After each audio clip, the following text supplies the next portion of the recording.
Granola is super expensive at the grocery store now, so this is one thing I always try and make at home, and I have the perfect recipe. 2 cups of rolled oats. I like to get the big bag of them at Costco when I go. For a little extra protein and healthy fat, I'm gonna do some almonds. These are roasted salted almonds. And I'm just throwing them in this little chopper thing and chopping them up.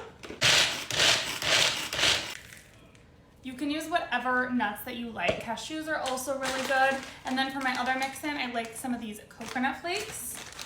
I'm gonna do about half a cup. I'm doing just a tiny bit of salt, being that my nuts were salted. But if you're using unsalted nuts, then you're gonna do about half a teaspoon. A heaping 1/4 teaspoon of cinnamon. I'm giving this a mix, and then we're gonna add in the wet ingredients. I do have my oven preheated to 350. I almost forgot, but I always add in probably about 2 tablespoons of chia seeds and probably, like, again, 2 tablespoons of flaxseed. I don't measure this, but just measure with your heart. And mixing that in too. For the oil, I'm doing coconut oil. I always get this big thing from Costco. And we're gonna do about a 1/4 cup of that. Melting that in the microwave. My coconut oil is melted, so I'm just gonna add in about a 1/4 cup of maple syrup right into here.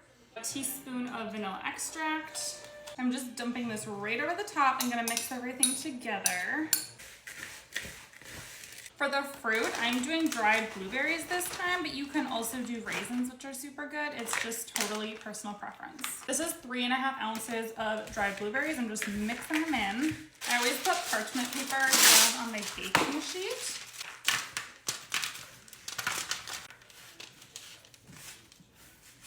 This is going in at 350 for about like 14-15 minutes, and then I'll stir it and put it back in. Just pulled this out of the oven. It's been in there for like 15 minutes. So I'm just gonna give it a good mix, and then I like to press it down with my spatula. Doing this kind of helps it clump together a little bit better as it's baking. And then this is gonna go in for probably another like 10-12 minutes, something like that, until the edges are like nice and brown. Granola is done. It's like super golden, and you're just gonna leave it on the baking sheet for like 40-45 minutes. Make sure it cools completely, and then you can put it in your pantry.